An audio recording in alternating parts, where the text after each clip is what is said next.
Boa noite, meu nome é Lucas Daniel da Silva, sou aluno do quinto período de Ciência da Computação no Instituto Federal Goiano, campus Morrinhos. Esse seminário faz parte da matéria de linguagens formais e autômatos e agora eu vou falar um pouco sobre alguns problemas indecidíveis, a definição, base teórica, alguns tipos de problemas indecidíveis, a limitação, a exemplificação disso, alguns exemplos e algumas considerações finais. Primeiro, eu acho importante que a gente ressalte o que é um problema solucionável, primeiramente. Um problema ele é dito solucionável quando existe um algoritmo, uma máquina universal, que solucione aquele problema tal que sempre ele pare, sempre ele tem um início e ele tem um fim, aceitando ou rejeitando e considerando qualquer entrada, ou seja, ele aceita ou não a resposta no fim com qualquer entrada, mas ele sempre para, ou seja, ele é bem definido, né? Então, a partir disso, o que a gente pensa por um problema insolucionável, né? Quando a gente nega a definição anterior, a gente entra numa seguinte, por exemplo. Ele é insolucionável quando ele não existe um algoritmo para uma máquina universal, máquina de Turing, né, que solucione aquele problema tal que ele sempre pare considerando qualquer entrada. Ou seja, não existe um programa que consiga dar um fim bem definido para aquele problema em si. Entrando na base teórica, a gente tem duas definições importantes, que é a definição de computabilidade e de complexidade, na computabilidade em si. A computabilidade ela verifica a existência de algoritmos que resolvam uma classe de linguagens. Trata a possibilidade da construção, né? Ou seja, você está verificando se existem algoritmos que resolvem uma classe de linguagens, de problemas em si, e que há a possibilidade, tratar essa possibilidade, né, de construir esses algoritmos. Já quando a gente fala de complexidade, a gente está falando da eficiência da computação desses algoritmos em computadores já existentes. E aí a gente entra em outros dois conceitos dentro da complexidade, que é a complexidade temporal, que é o tempo de processamento exigido, se é um tempo viável para que a gente obtenha uma resposta, e entra também na questão da complexidade espacial, que é o espaço de armazenamento exigido para poder rodar aquela solução do problema, né? Então, por exemplo, se a gente tem algo, sei lá, um teste de gravidez que é necessário saber o resultado, vamos dizer, no máximo em uma semana. E aí tem um algoritmo que demora, sei lá, 3 meses. Em 3 meses, se ele obtém a resposta em 3 meses, já não é mais viável a sua utilização. Ou seja, a complexidade temporal dele acaba pesando no custo computacional, que é a soma dessas duas complexidades que gera esse custo computacional. A partir desse custo computacional, a gente decide se é viável ou não. A complexidade espacial, ela fala sobre literalmente o tamanho em disco rígido, o tamanho de armazenamento que aquele algoritmo ele ocupa, né? Se for um algoritmo, sei lá, um programa que ocupe memória demais para um objetivo muito simples, por exemplo, ele não se torna tão viável de utilizar, né? Acaba pesando no custo computacional. E aqui a gente falou sobre máquina universal, né? Essa máquina universal é a máquina de Turing, que ela basicamente é um modelo abstrato de um computador que ele se restringe somente aos aspectos lógicos do funcionamento, que são a memória, os estados e as transições dos estados, né?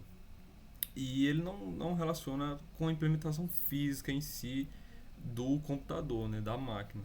E nessa máquina de Turing a gente pode modelar qualquer computador digital existente hoje. Mas a máquina universal de Turing em si, a gente está falando de algo bem abstrato, de algo teórico, basicamente falando. Aí a gente entra agora na temática sobre os tipos de problema.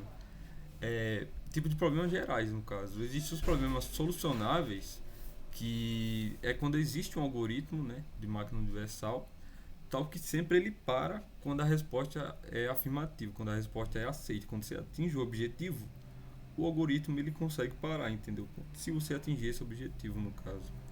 Já um problema completamente insolúvel, ou seja, que nem tem também o parcialmente solucionável, né? Que é quando você consegue uma instância, resolver uma instância daquele problema e aí a partir dela você consegue ter um resultado satisfatório.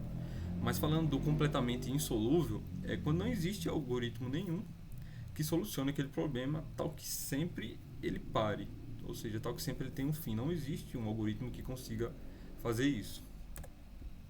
E aí a gente entra também na temática de limitações, né? Quando está falando sobre problemas indecidíveis, que é a redutibilidade. A redutibilidade ela é usada para poder identificar se um problema é solucionável ou não, por exemplo, e tentar, na verdade, para tentar solucionar um problema geral, né? Essa redução, eu citei aqui a redução por mapeamento, que é uma maneira de converter um problema em outro problema menor, por exemplo, de forma que a solução para esse segundo problema menor, por exemplo, ela pode ser utilizada para resolver o problema maior, né, o problema original em si. Então você pode criar várias instâncias de um problema e aí no fim você pode mapear aquelas instâncias para poder chegar na resolução do seu problema geral, né, no problema maior.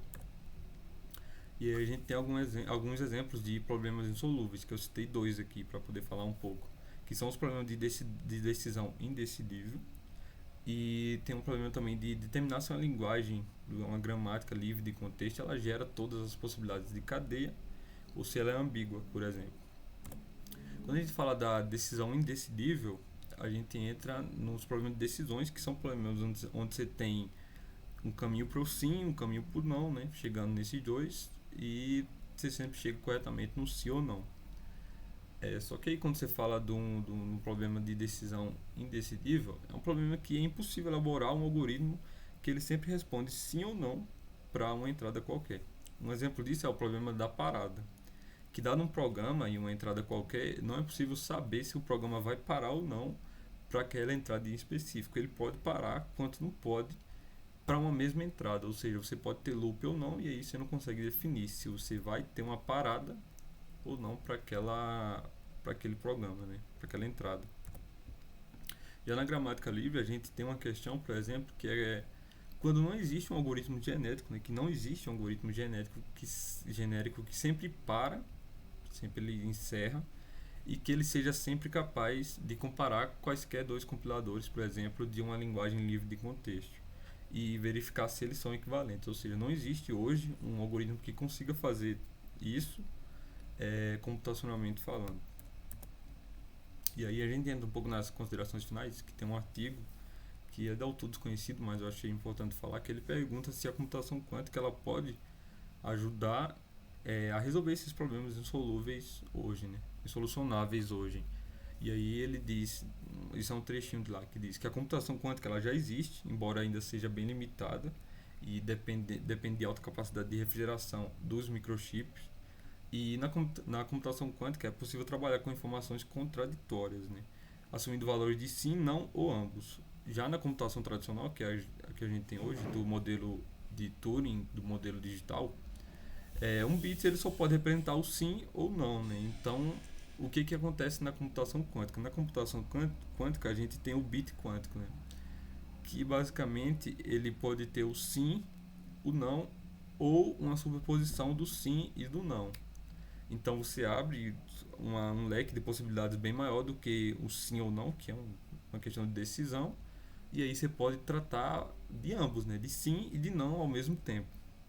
Mas eu não vou entrar muito nesse assunto, porque é algo bem mais complexo.